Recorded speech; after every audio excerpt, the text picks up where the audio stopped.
मेरे प्यारे देशवासियों, नमस्कार। कोरोना की दूसरी वेव और दूसरी वेव से हम भारतवासियों की लड़ाई जारी है। दुनिया के अनेक भारत भी इस लड़ाई के दौरान बहुत बड़ी पीड़ा से गुजरा है। हम में से कई लोगों ने अपने परिजनों को, अपने परिचितों को खोया है। ऐसे सभी परिवारों के साथ मेरी पूरी संवेदनाएं हैं। साथियों, बीते 100 वर्षों में आई ये सबसे बड़ी महामारी है, त्रासदी है। इस तरह की महामारी आधुनिक विश्व ने न देखी थी, न अनुभव की थी। इतनी बड़ी वैश्विक महामारी से हमारा देश कई मोर्चों पर एक साथ लड़ा है।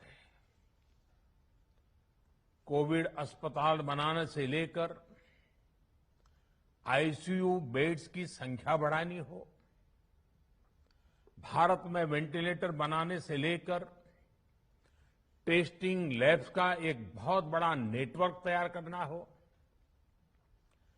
कोविड से लड़ने के लिए बीते 1.25 साल में ही देश में एक नया हेल्थ इंफ्रास्ट्रक्चर तैयार किया गया है। सेकंड वेव के दौरान अप्रैल और मई के महीने में भारत में मेडिकल ऑक्सीजन की डिमांड अकल्पनीय रूप से बढ़ गई थी। भारत के इतिहास में कभी भी इतनी मात्रा में मेडिकल ऑक्सीजन की जरूरत कभी भी महसूस नहीं की गई। इस जरूरत को पूरा करने के लिए युद्ध स्तर पर काम किया गया। सरकार के सभी तंत्र लगे। ऑक्सीजन रेल चलाई गई, एयरफोर्स के विमानों को लगाया गया, नौसेना को लगाया गया। बहुत ही कम समय में लिक्विड मेडिकल ऑक्सीजन के प्रोडक्शन में 10 गुना से ज्यादा बढ़ाया गया। दुनिया के हर कोने से, जहां कहीं से भी जो कुछ भी उपलब्ध हो सकता था, उसको प्राप्त करने का भरसक प्रयास किया गया, लाया गया। इसी तरह जरूरी दवाओं के प्रोडक्शन को कई गुना बढ़ाया गया। विदेशों में जहां भी दवाइयां उपलब्ध हो, वहां से उन्हें लाने में कोई कोर कसर बाकी नहीं छोड़ी गई। साथियों, कोरोना जैसे अदृश्य और रूप बदलने वाले दुश्मन के खिलाफ लड़ाई में सबसे प्रभावी हथियार कोविड प्रोटोकॉल है। मास्क, 2 गज की दूरी और बाकी सारी सावधानियां, उसका पालन ही है। इस लड़ाई में वैक्सीन हमारे लिए सुरक्षा कवच की तरह है। आज पूरे विश्व में वैक्सीन के लिए जो मांग है, उसकी तुलना में उत्पादन करने वाले देश और वैक्सीन बनाने वाली कंपनियां बहुत कम है, इन्हीं गिनी हैं। कल्पना करिए कि अभी हमारे पास भारत में बनी वैक्सीन नहीं होती तो आज भारत जैसे विशाल देश में क्या होता। आप पिछले 50-60 साल का इतिहास देखेंगे तो पता चलेगा कि भारत को विदेशों से वैक्सीन प्राप्त करने में दशकों लग जाते थे। विदेशों में वैक्सीन का काम पूरा हो जाता था, तब भी हमारे देश में वैक्सीनेशन का काम शुरू भी नहीं हो पाता था। पोलियो की वैक्सीन हो, स्मॉल पॉक्स, जहां गांव में हम उसको चेचक कहते हैं, चेचक की वैक्सीन हो, हेपेटाइटिस बी की वैक्सीन हो, इनके लिए देशवासियों ने दशकों तक इंतजार किया था। जब 2014 में देशवासियों ने हमें सेवा का अवसर दिया, तो भारत में वैक्सीनेशन का कवरेज 2014 में भारत में वैक्सीनेशन का कवरेज सिर्फ 60% के आसपास था, 60% के आसपास था। और हमारी दृष्टि में ये बहुत चिंता की बात थी। जिस रफ्तार से भारत का टीकाकरण कार्यक्रम चल रहा था, उस रफ्तार से देश को 100% टीकाकरण कवरेज का लक्ष्य हासिल करने में करीब करीब 40 साल लग जाते हैं। हमने इस समस्या के समाधान के लिए मिशन इंद्रधनुष को लॉन्च किया। हमने तय किया कि मिशन इंद्रधनुष के माध्यम से युद्ध स्तर पर वैक्सीनेशन किया जाएगा और देश में जिसको भी वैक्सीनेशन की जरूरत है उसे वैक्सीन देने का प्रयास होगा। हमने मिशन मोड में काम किया और सिर्फ 5-6 साल में ही वैक्सीनेशन कवरेज 60% से बढ़कर 90% से भी ज्यादा हो गई। 60 से 90, यानी हमने वैक्सीनेशन की स्पीड भी बढ़ाई और दायरा भी बढ़ाया। हमने बच्चों को कई जानलेवा बीमारियों से बचाने के लिए कई नए टीकों का भी भारत के टीकाकरण अभियान का हिस्सा बना दिया। हमने इसलिए किया क्योंकि हमें हमारे देश के बच्चों की चिंता थी, गरीब की चिंता थी, गरीब के उन बच्चों की चिंता थी जिन्हें कभी टीका लग ही नहीं पाता था।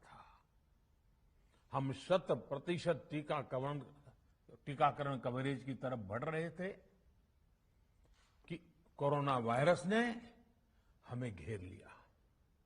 देश ही नहीं, दुनिया के सामने फिर पुरानी आशंकाएं घिरने लगी कि अब भारत कैसे इतनी बड़ी आबादी को बचा पाएगा। लेकिन साथियों, जब नीयत साफ होती है, नीति स्पष्ट होती है, निरंतर परिश्रम होता है, तो नतीजे भी मिलते हैं। हर आशंका को दरकिनार करके भारत ने 1 साल के भीतर ही एक नहीं बल्कि 2 made in India vaccine launch कर दी। हमारे देश ने, देश के वैज्ञानिकों ने ये दिखा दिया कि भारत बड़े बड़े देशों से पीछे नहीं है। आज जब मैं आपसे बात कर रहा हूं तो देश में 23 करोड़ से ज्यादा वैक्सीन की डोज दी जा चुकी है। 23 करोड़। साथियों, हमारे यहां कहा जाता है, विश्वासेन सिद्धिः, विश्वासेन सिद्धिः, अर्थात हमारे प्रयासों में हमें सफलता तब मिलती है जब हमें स्वयं पर विश्वास होता है। हमें पूरा विश्वास था कि हमारे वैज्ञानिक बहुत ही कम समय में वैक्सीन बनाने में सफलता हासिल कर लेंगे। इसी विश्वास के चलते जब हमारे वैज्ञानिक अपना रिसर्च वर्क कर ही रहे थे, तभी हमने लॉजिस्टिक्स और दूसरी तैयारियां शुरू कर दी थी। आप सब भली भांति जानते हैं कि पिछले साल यानी एक साल पहले, पिछले साल अप्रैल में जब कोरोना के कुछ ही हजार केस थे, उसी समय वैक्सीन टास्क फोर्स का गठन कर दिया गया था। भारत के लिए वैक्सीन बनाने वाली कंपनियों को सरकार ने हर तरह से सपोर्ट किया। वैक्सीन निर्माताओं को क्लिनिकल ट्रायल में मदद की गई, रिसर्च और डेवलपमेंट के लिए जरूरी फंड दिया गया। हर स्तर पर सरकार उनके साथ कंधे से कंधा मिलाकर चली। आत्मनिर्भर भारत पैकेज के तहत मिशन कोविड सुरक्षा के माध्यम से भी उन्हें हजारों करोड़ रुपए उपलब्ध कराए गए। पिछले काफी समय से देश लगातार जो प्रयास और परिश्रम कर रहा है, उससे आने वाले दिनों में वैक्सीन की सप्लाई और भी ज्यादा बढ़ने वाली है। आज देश में 7 कंपनियां विभिन्न प्रकार की वैक्सीन का प्रोडक्शन कर रही है। 3 और वैक्सीन का ट्रायल भी एडवांस स्टेज पे चल रहा है। वैक्सीन की उपलब्धता बढ़ाने के लिए दूसरे देशों की कंपनियों से भी वैक्सीन खरीदने की प्रक्रिया को तेज किया गया है। इधर हाल के दिनों में कुछ एक्सपर्ट्स द्वारा हमारे बच्चों को लेकर भी चिंता जताई गई है। इस दिशा में भी 2 वैक्सीन का ट्रायल तेजी से चल रहा है। इसके अलावा अभी देश में एक नेजल वैक्सीन पर भी रिसर्च जारी है। इसे सिरिंज से न देकर नाक में स्प्रे किया जाएगा। देश को अगर निकट भविष्य में इस वैक्सीन पर सफलता मिलती है, तो इससे भारत के वैक्सीन अभियान में और ज्यादा तेजी आएगी। साथियों, इतने कम समय में वैक्सीन बनाना अपने आप में पूरी मानवता के लिए बहुत बड़ी उपलब्धि है, लेकिन इसकी अपनी सीमाएं भी हैं। वैक्सीन बनने के बाद भी दुनिया के बहुत कम देशों में वैक्सीनेशन प्रारंभ हुआ और ज्यादातर समृद्ध देशों में ही शुरू हुआ। WHO ने वैक्सीनेशन को लेकर गाइडलाइंस दी।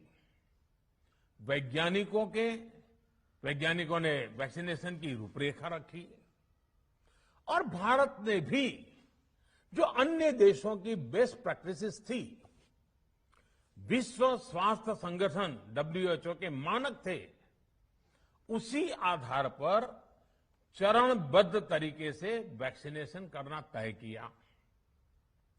केंद्र सरकार ने मुख्यमंत्रियों के साथ हुई अनेकों बैठकों से जो सुझाव मिले, संसद के विभिन्न दलों के साथियों द्वारा जो सुझाव मिले, उसका भी पूरा ध्यान रखा।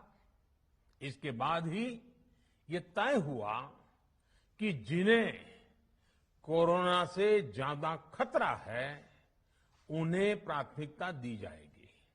इसलिए ही हेल्थ वर्कर्स, फ्रंटलाइन वर्कर्स, 60 वर्ष की आयु से ज्यादा के नागरिक, बीमारियों से ग्रसित 45 वर्ष से ज्यादा आयु के नागरिक, इन सभी को वैक्सीन पहले लगनी शुरू हुई है।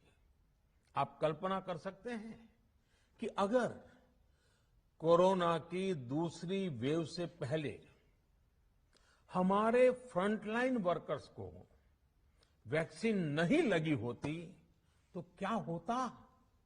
सोचिए, हमारे डॉक्टर्स, नर्सिंग स्टाफ को वैक्सीन ना लगी तो क्या होता? अस्पतालों में सफाई करने वाले हमारे भाई बहनों को, एम्बुलेंस के हमारे ड्राइवर्स भाई बहनों को वैक्सीन ना लगी होती तो क्या होता?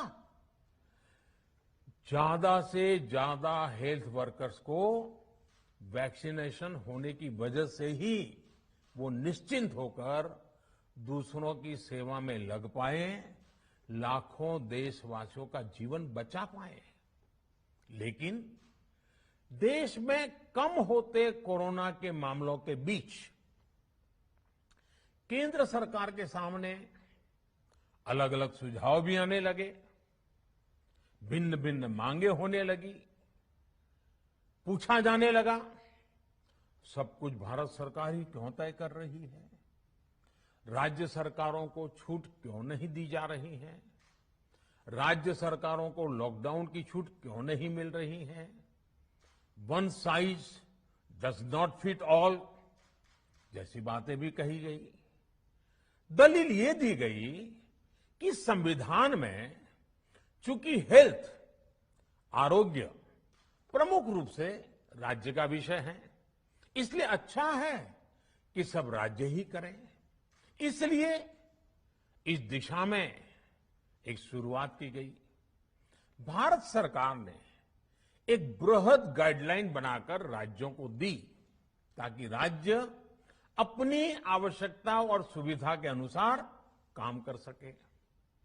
स्थानीय स्तर पर कोरोना कर्फ्यू लगाना हो, माइक्रो कंटेनमेंट जोन बनाना हो, इलाज से जुड़ी व्यवस्थाएं हो, भारत सरकार ने राज्यों की इन मांगों को स्वीकार किया।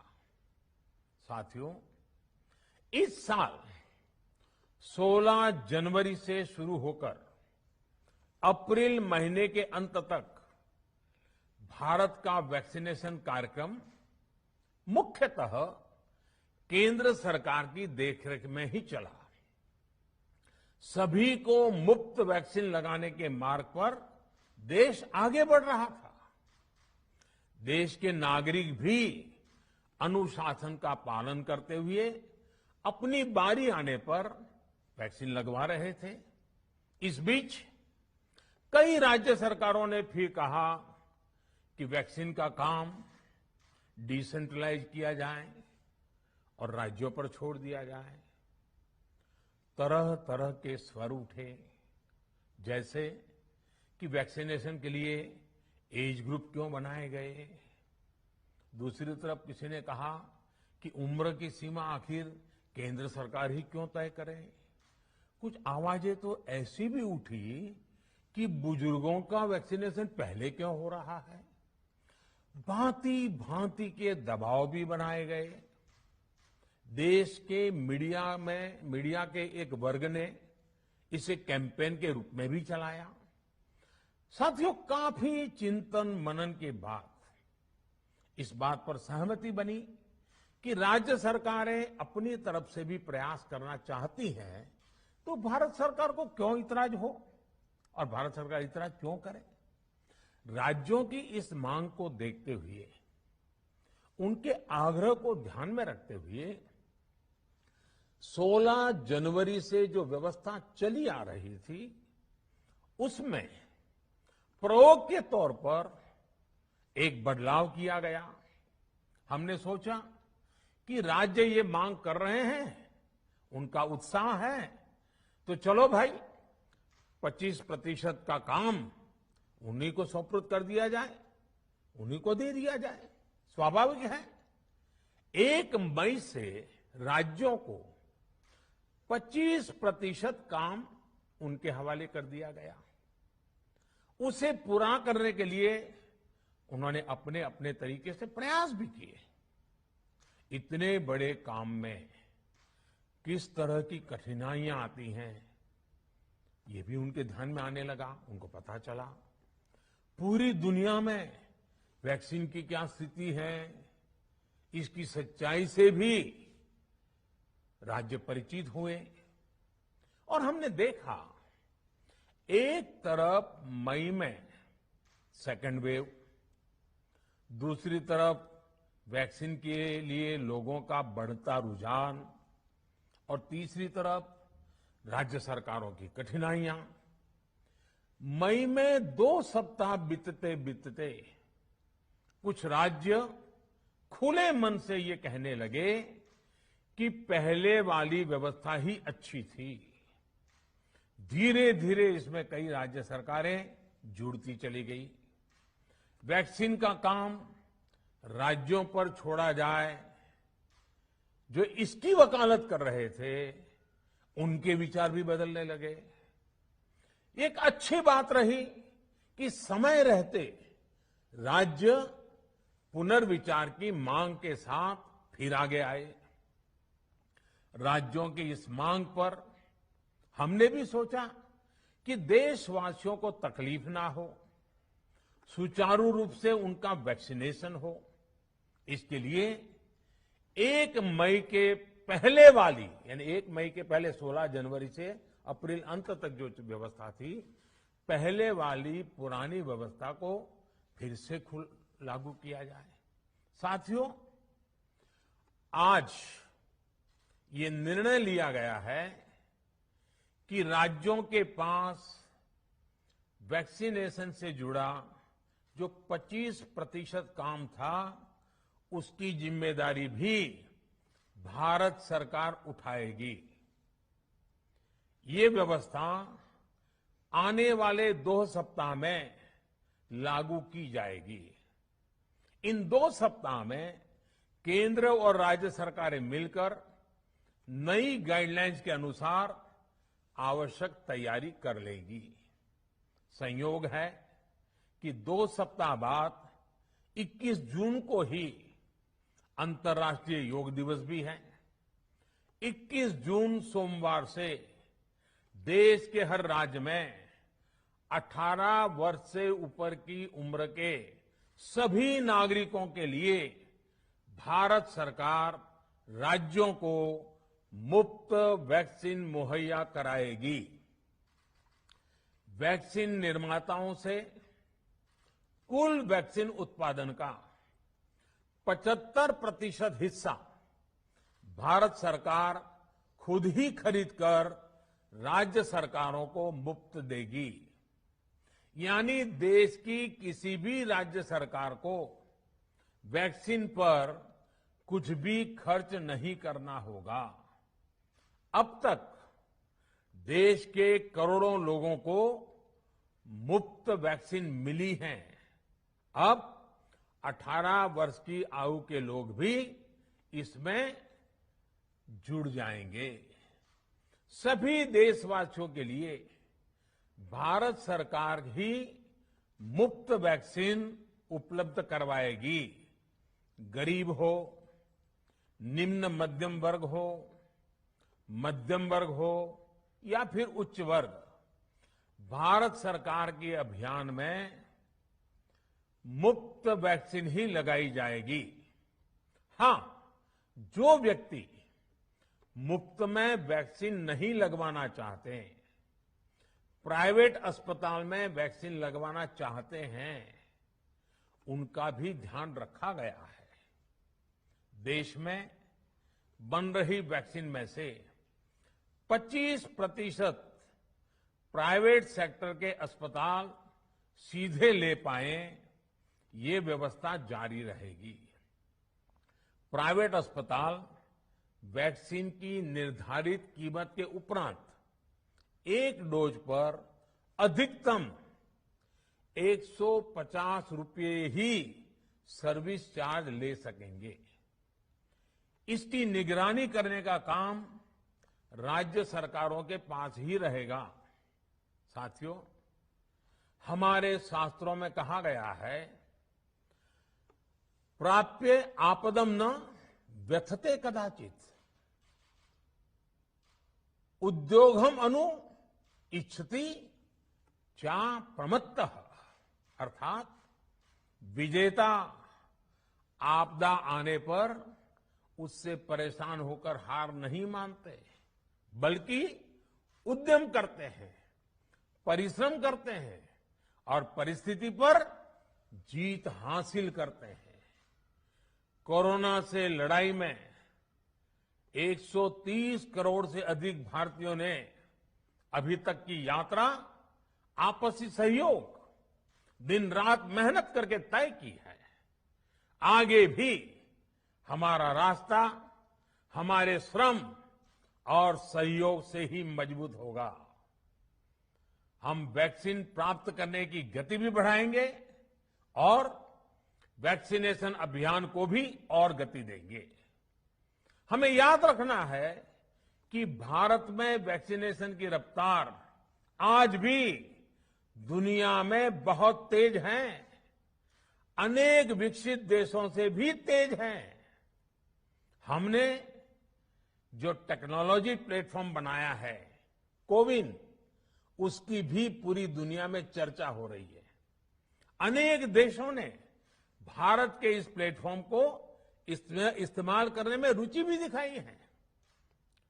हम सब देख रहे हैं कि वैक्सीन की एक एक डोज कितनी महत्वपूर्ण है।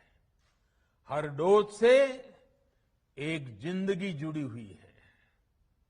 केंद्र सरकार ने ये व्यवस्था भी बनाई है कि हर राज्य को कुछ सप्ताह पहले ही बता दिया जाएगा कि उसे कब कितनी डोज मिलने वाली है। मानवता के इस पवित्र कार्य में वाद विवाद और राजनीतिक छींटाकशी से ऐसी बातों को कोई भी अच्छा नहीं मानता है। वैक्सीन की उपलब्धता के अनुसार पूरे अनुशासन के साथ वैक्सीन लगती रहे, देश के हर नागरिक तक हम पहुंच सके, ये हर सरकार, हर जनप्रतिनिधि, हर प्रशासन की सामूहिक जिम्मेदारी है। प्रिय देशवासियों, टीकाकरण के अलावा आज एक और बड़े फैसले में, उस फैसले से मैं आपको अवगत कराना चाहता हूं।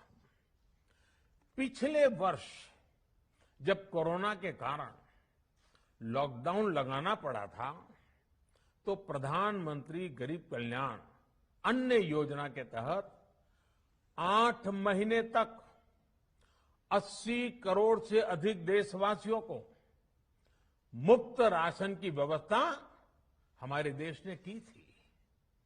इस वर्ष भी दूसरी वेव के कारण मई और जून के लिए भी इस योजना का विस्तार किया गया था।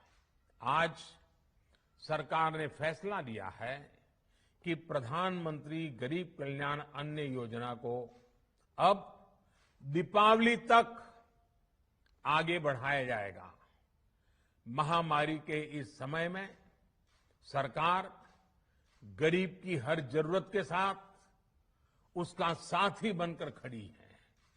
यानी नवंबर तक 80 करोड़ से अधिक देशवासियों को हर महीने तय मात्रा में मुफ्त अनाज उपलब्ध होगा। इस प्रयास का मकसद यही है कि मेरे किसी भी गरीब भाई बहन को, उसके परिवार को भूखा सोना ना पड़े। साथियों, देश में हो रहे इन प्रयासों के बीच कई क्षेत्रों से वैक्सीन को लेकर भ्रम और अफवाहों की जानकारी चिंता बढ़ाती है। ये चिंता भी मैं आपके सामने व्यक्त करना चाहता हूं। जब से भारत में वैक्सीन पर काम शुरू हुआ, तभी से कुछ लोगों द्वारा ऐसी बातें कही गई जिससे आम लोगों के मन में शंका पैदा हो। कोशिश ये भी हुई कि भारत के वैक्सीन निर्माताओं का हौसला पस्त पड़ जाए और उनके सामने अनेक प्रकार की बाधाएं आए।